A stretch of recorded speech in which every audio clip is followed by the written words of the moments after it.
SSLC പരീക്ഷാ ഫലം പ്രഖ്യാപിച്ചു. 99.5% വിജയം. 4,24,583 വിദ്യാർത്ഥികൾ ഉപരിപഠനത്തിന് അർഹത നേടി. ആകെ 4,27,021 വിദ്യാർത്ഥികളാണ് ഈ വർഷം SSLC പരീക്ഷ എഴുതിയത്. 61,449 വിദ്യാർത്ഥികൾ മുഴുവൻ വിഷയങ്ങൾക്കും A+ നേടി. ഏറ്റവും കൂടുതൽ A+ നേടിയവർ മലപ്പുറം ജില്ലയിലാണ്. കണ്ണൂർ ജില്ലയിലാണ് ഏറ്റവും അധികം വിജയശതമാനം. തിരുവനന്തപുരം ജില്ലയിലാണ് ഏറ്റവും കുറവ് വിജയശതമാനം ലഭിച്ചത്. വിദ്യാഭ്യാസ വകുപ്പ് മന്ത്രി വി ശിവൻകുട്ടിയാണ് SSLC ഫലം പ്രഖ്യാപിച്ചത്. പരീക്ഷയിലെ വിജയം കൈവരിച്ച എല്ലാ വിദ്യാർത്ഥിനികൾക്കും എൻ്റെ അനുമോദനങ്ങൾ നേരുകയാണ്. SSLC പരീക്ഷ എഴുതിയ വിദ്യാർത്ഥികളുടെ എണ്ണം 4,27,020. ഉന്നത വിദ്യാഭ്യാസത്തിന് യോഗ്യത നേടിയ വിദ്യാർത്ഥികളുടെ എണ്ണം 4,24,583. വിജയശതമാനം 99.5. കഴിഞ്ഞ വർഷത്തെ വിജയശതമാനം 99.69.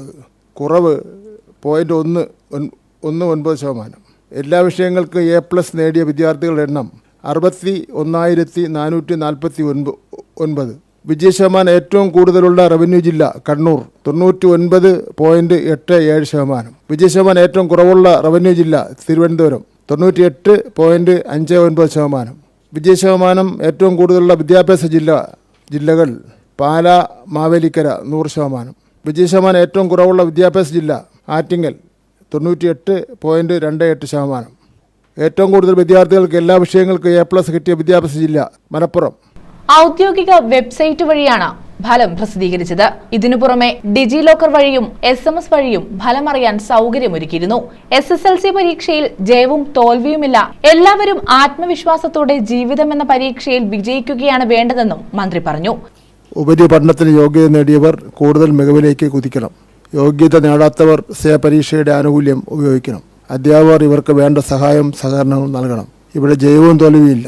ജീവിതത്തിൻ്റെ പ്രധാന ഘട്ടങ്ങളിൽ നിന്ന് ഒന്ന് കടന്ന് മുന്നോട്ട് പോകുന്ന സാഹചര്യമാണുള്ളത്. എല്ലാവരും ആത്മവിശ്വാസത്തോടെ ജീവിതം എന്ന പരീക്ഷയാണ് നേരിടേണ്ടത്. എല്ലാ കുഞ്ഞുങ്ങൾക്കും എൻ്റെ ആശംസകൾ നേരുകയാണ്. 72 ക്യാമ്പുകളിലായാണ് ഈ വർഷത്തെ മൂല്യനിർണ്ണയം പൂർത്തിയാക്കിയതെന്നും മന്ത്രി ചൂണ്ടിക്കാട്ടി.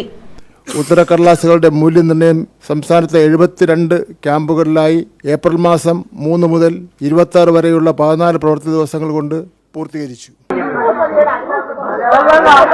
ന്യൂസ് ബ്യൂറോ, കൊല്ലം.